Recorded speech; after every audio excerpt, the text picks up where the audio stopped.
വാർത്തയിലേക്ക്. അധികാര ദുർവിനിയോഗവും കോടികളുടെ വെട്ടിപ്പുമല്ലാതെ പാലക്കാട് നഗരസഭയിൽ ഒന്നും നടന്നിട്ടില്ലെന്ന് NCP ജില്ലാ പ്രസിഡന്റ് എ രാമസ്വാമി. ഏതു വഴിയിലൂടെയും അധികാരം നിലനിർത്താനുള്ള BJPയുടെ കുതന്ത്രം ജനാധിപത്യ വിശ്വാസികൾ തിരിച്ചറിയണമെന്നും രാമസ്വാമി. നഗരസഭാ ദുർഭരണത്തിനെതിരെ NCPS സംഘടിപ്പിച്ച കുറ്റവിചാരണ സദസ്സ് ഉദ്ഘാടനം ചെയ്ത് സംസാരിക്കുകയായിരുന്നു അദ്ദേഹം.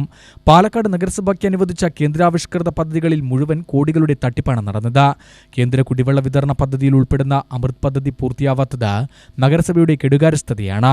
വീതം വെപ്പിന്റെ ആലോചനകളില്ലാതെ ജനോപകാരപ്രദമായ ഒരു പദ്ധതി നടപ്പിലാവുന്നില്ല.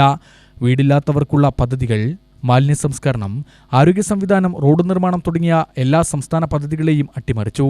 വീണ്ടും അധികാരത്തിൽ കയറാനായി വോട്ടർ പട്ടികയിലും വോട്ട് ചേർക്കലിലും ക്രമക്കേട് നടത്തിയിട്ടുണ്ടെന്നും രാമസ്വാമി ആരോപിച്ചു.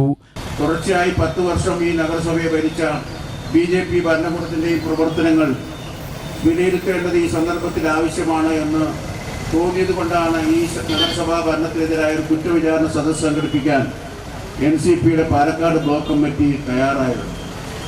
പ്രിയമുള്ളവരെ, പാലക്കാട് നഗരസഭയെ സംബന്ധിച്ച് നിങ്ങൾക്കറിയാം, 1866 അന്നത്തെ ബ്രിട്ടീഷ് ഗവൺമെൻറ് കാലഘട്ടത്തിൽ മദിരാശി ഗവർണറാണ് ഈ പാലക്കാട്, കോഴിക്കോടും തലശ്ശേരിയും അതുപോലെ തന്നെ കണ്ണൂർ ഉൾപ്പെടെയുള്ള നഗരങ്ങളെ നഗരസഭകളാക്കി പ്രഖ്യാപനം നടത്തി. അതിൽ ആദ്യത്തെ പ്രഖ്യാപനം വന്നത് പാലക്കാട് നഗരസഭയാണ്. 1866 രൂപം കൊണ്ടതാണ് പാലക്കാട് നഗരസഭ. ഏതാണ്ട് 159 വർഷം പിന്നിട്ട് അടുത്ത വർഷം 160 വർഷം പൂർത്തിയാക്കുകയാണ്.